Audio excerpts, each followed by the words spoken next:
दो महिला एक बालक को लेकर लड़ रही थी, झगड़ रही थी, रो रही थी, बिलख रही थी, यह कहते हुए कि यह बालक मेरा है। लोगों ने उन्हें समझाने की काफ़ी कोशिश की, लेकिन दोनों ही महिलाएं कुछ इस तरह से दावेदारी कर रही थी कि लोगों को भी इतना कन्फ्यूज हो रहा था कि यह पता कर सके कि आखिरकार यह बच्चा किसका है। देखते ही देखते बात राजा साहब के कानों तक पहुंच जाती है।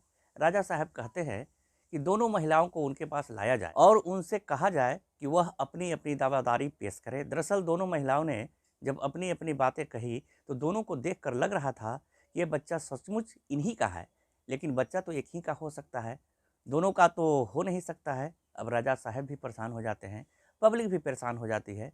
जो भी सभा के अंदर बैठे हुए लोग थे, बस यह जानना चाह रहे थे कि आखिरकार अब राजा साहब क्या फैसला लेने वाले हैं। तभी राजा साहब ने सेनापति को आवाज़ लगाई।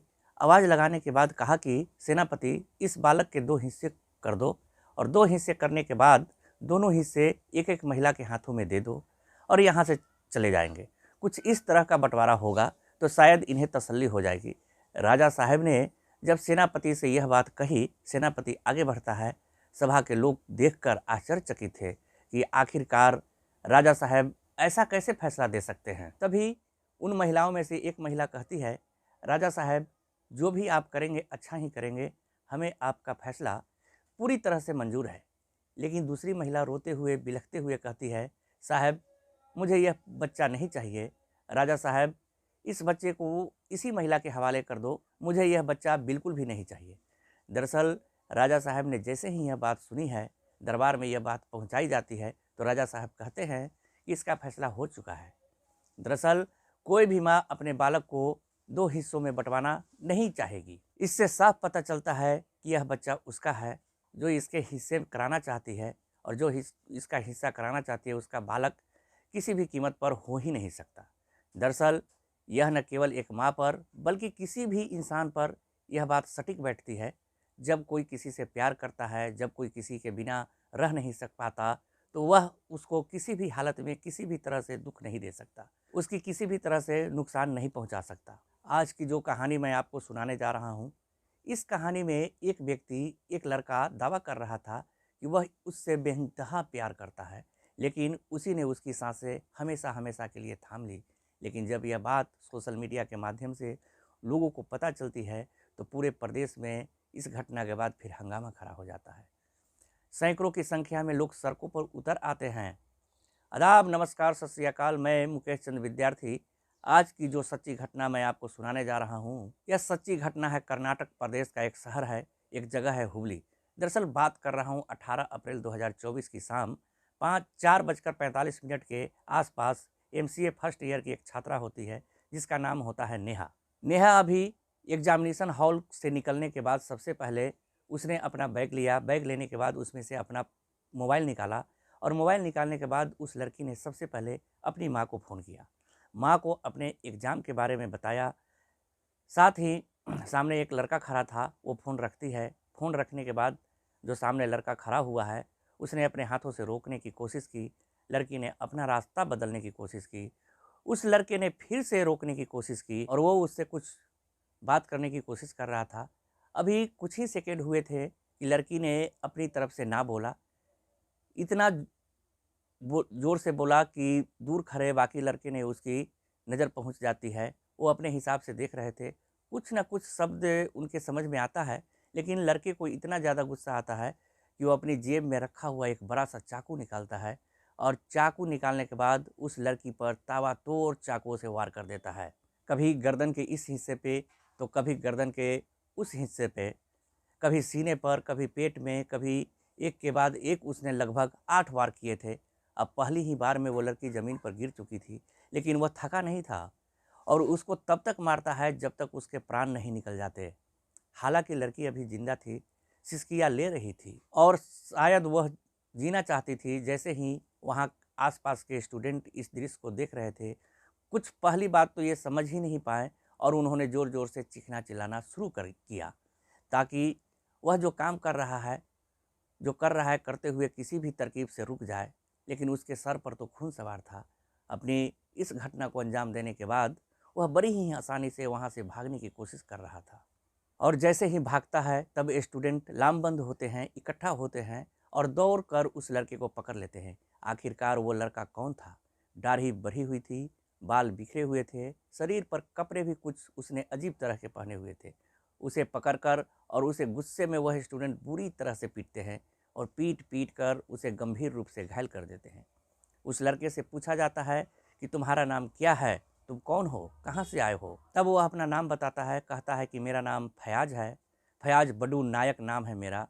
मेरी उम्र 23 साल के आसपास है। उसके माता पिता एक सरकारी विद्यालय में शिक्षक होते हैं और जिसके जो ज़िला होता है बेलगामी सौदत्ती एक जगह है, वहाँ का रहने वाला होता है। वो इसी कॉलेज का स्टूडेंट था, पढ़ने में ज़्यादा होशियार नहीं था। 6 महीना पहले ही उसने स्कूल को ड्रॉप कर दिया था, स्कूल नहीं आ रहा था। 6 महीने में ये पहली बार आता है और पहली बार आने के बाद यह इतना बड़ा कांड कर देता है, जिससे सब के सब लोग हैरान थे। उधर लड़की जो बेहोशी की हालत में पड़ी हुई है, उस लड़की को जो गंभीर रूप से घायल हो चुकी है, उसको जल्दी से उठाया जाता है।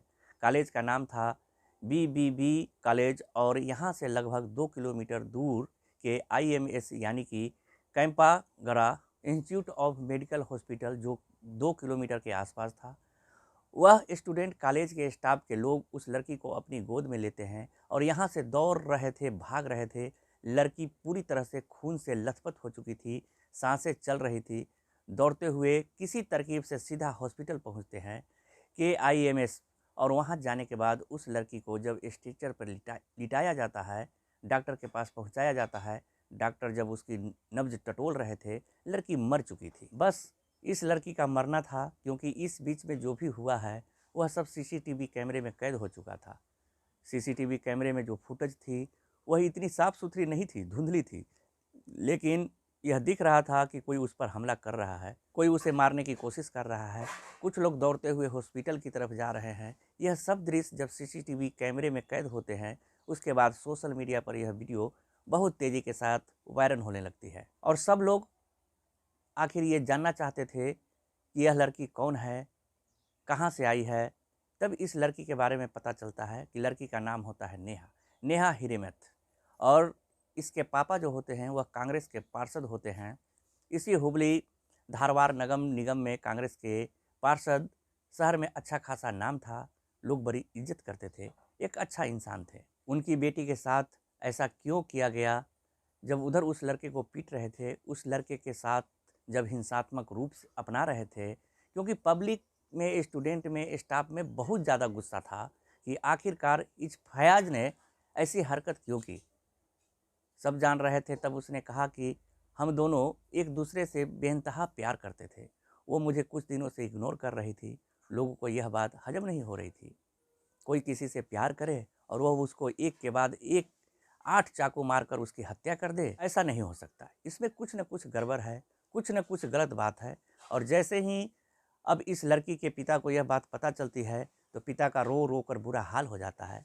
लड़की के जो दादा होते हैं, उनकी माँ होती है, उनका भी सबका रो रो कर बुरा हाल हो जाता है। सब के सब लोग परेशान हो जाते हैं और धीरे धीरे ये खबर सोशल मीडिया के माध्यम से जब पता चलने लगती है, तब इस लड़की के जो पिता होते हैं निरंजन हिरेमथ, वो कहते हैं यह लड़का काफ़ी समय से उनकी बेटी को परेशान कर रहा था। लगभग 6 महीना पहले उन्होंने खुद से समझाया था कि बेटा तुम किसी और कम्युनिटी के से बिलोंग करते हो, मेरी बेटी किसी और कम्युनिटी को बिलोंग करती है। इस रिश्ते को ना तो समाज मंजूरी देगा और ना मैं मंजूरी देना चाहता हूँ। तुम यहाँ पढ़ने के लिए आए हो, मेरी बेटी यहाँ पढ़ने के लिए आई है, इसे पढ़ने दो, इसे इसकी ज़िंदगी जीने दो। जब उस लड़के ने उसके का पीछा करना नहीं छोड़ा, तो निरंजन फिर परेशान होकर अपनी बेटी को खुद स्कूल छोड़ने जाते थे और खुद से उसे स्कूल से लेके आया करते थे। लेकिन इस घटना, इस हत्याकांड के ठीक 2 महीना पहले उस लड़की को टाइफाइड हो गया था और टाइफाइड होने की वजह से वो घर में परी परी बीमार हो गई थी। बहुत ज़्यादा चलने फिरने की स्थिति में नहीं थी, परेशान थी, लेकिन वह पढ़ाई नहीं छोड़ना चाहती थी। और 18 अप्रैल 2023 को उसका MCA फर्स्ट ईयर का पहला ही एग्ज़ाम था। वो नहीं जानती थी कि आज उसका दुश्मन, आज उसकी ज़िंदगी का यह आखिरी दिन होगा, कि एक लड़का जिसकी उम्र 23 साल, जिसका नाम फयाज है, जो कि एक सरकारी स्कूल के शिक्षक का बेटा है, वही स्कूल के अंदर यानी कि कॉलेज के अंदर आएगा, एक चाकू लेकर उसका इंतज़ार कर रहा होगा। जब लड़की सेकंड पाली की एग्ज़ाम देकर बाहर निकलती है तो बाकायदा वो देख रहा था, वो इंतज़ार कर रहा था कि वह आएगी और उससे वो बातचीत करेगा और वह बातचीत करने के दौरान ही कुछ इस तरह की घटना को अंजाम दे देगा। जैसे ही यह सब सोशल मीडिया के माध्यम से ये घटना वायरल होती है, उसके बाद फिर लोग सड़क पर उतर आते हैं। 19 अप्रैल 2024 को अब बंगलौर हो, हुबली हो या फिर आसपास के जितने भी इलाके हो, बड़ी संख्या में यानी कि हज़ारों की संख्या में स्टूडेंट हो, आदमी हो, महिलाएं हो, लड़कियां हो, बड़ी संख्या में लोग सड़क पर उतर आते हैं। सबकी एक ही मांग थी, आखिरकार इसका एनकाउंटर क्यों नहीं किया जा रहा, इसे मारा क्यों नहीं जा रहा है। दूसरी इनकी मांग थी, जितनी जल्दी हो सके इसको फांसी की सज़ा दी जाए, क्योंकि यह लव जिहादी है। यह लव जिहाद करने के लिए यहाँ पर आया है। अब इस लड़के का पिता का जो बयान था, उन्होंने जो बोला, पब्लिक जो बोल रही थी, इसी बीच में पुलिस कमिश्नर का एक बयान आता है। पुलिस कमिश्नर कहते हैं कि आरोपी ने जो बयान दिया है, उसका दावा है कि दोनों एक दूसरे से प्यार करते थे। लड़की लड़के को इग्नोर कर रही थी, इसलिए उससे गुस्सा आता है और उसने इसलिए इतना बड़ा कदम उठाया। लेकिन हम इसे सत्य नहीं मानते। हम इस पूरे घटनाक्रम की जांच करेंगे। जांच के बाद जो भी सच सामने आएगा, उसके बाद सही हो को सही कहा जाएगा और इस घटनाक्रम में जितने भी लोग शामिल हैं, चाहे फयाज हो या उसके साथ कोई और भी हो, तो उनको भी किसी कीमत पर बख्शा नहीं जाएगा। पुलिस ने अपना बयान कुछ इस तरह से दिया, लेकिन इसी बीच में गृह राज्य मंत्री जी परमेश्वर वो कहते हैं कि दोनों रिलेशनशिप में थे, दोनों की बात कुछ दिनों से खराब थी। बस इतनी सी बात जैसे आग में घी का काम हो गया हो। उधर केंद्रीय मंत्री प्रहलाद जोशी वह कहते हैं कि लव जिहाद का एंगल है। जब लड़की ने प्रस्ताव ठुकरा दिया था तो उसने हत्या कर दी, क्योंकि लव जिहाद के इस एंगल में फेल हो चुका था, इसलिए उसने हत्या की। अब बात डीजीपी तक पहुंचती है तो आलोक मेहता डीजीपी कहते हैं कि हत्या निजी कारणों से हुई है और प्रत्येक पहलू पर पुलिस अपनी जांच कर रही है। जांच के बाद जो भी तथ्य सामने आएंगे वह सबके सामने रख दिए जाएंगे। आरोपी को गिरफ्तार कर लिया गया है और आरोपी से संबंधित कोई और भी होगा, उसे भी किसी कीमत पर बख्शा नहीं जाएगा।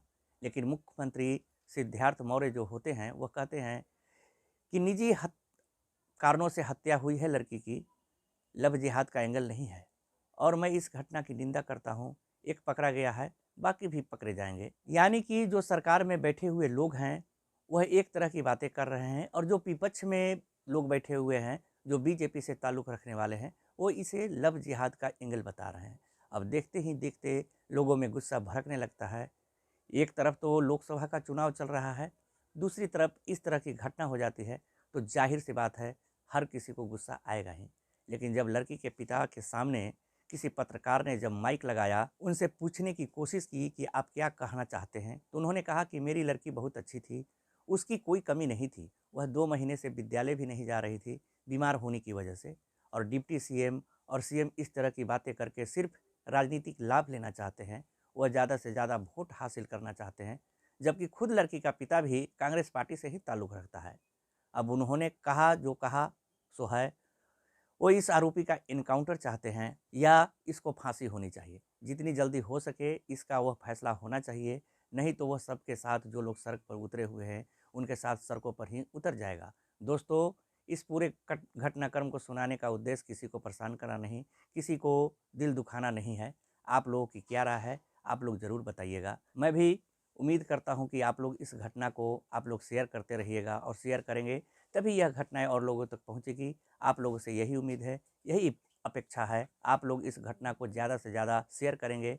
मिलते हैं कल एक नई वीडियो के साथ, तब तक आप लोग अपना ध्यान रखिए, सतर्क रहिए। जय हिंद, जय भारत।